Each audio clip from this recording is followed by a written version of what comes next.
how to connect domain to Wix step by step.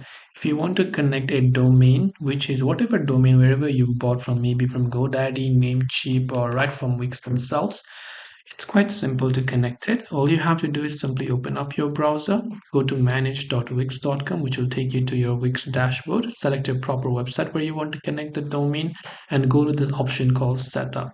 Now, once you go to the setup option, this is the option that you will be able to see right here. Now, you can see here it says update your site type or whatever else it is.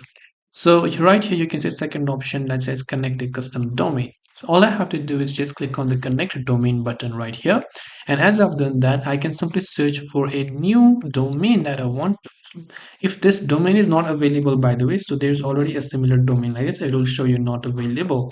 But if it is available or you've already purchased one, you can simply type them here, click on the let's go option, and you'll be able to go ahead and then make this domain yours by connecting. If you already have some of the domain already, and you're just connecting to basically connect them right here, or if you want to buy a new purchase right here, you can go ahead and then do that as well. So this way you should be able to connect custom domain to Wix. I hope that this video really helped you. If you have any questions, feel free to leave them down. Thank you for watching till the end and see you in the next video.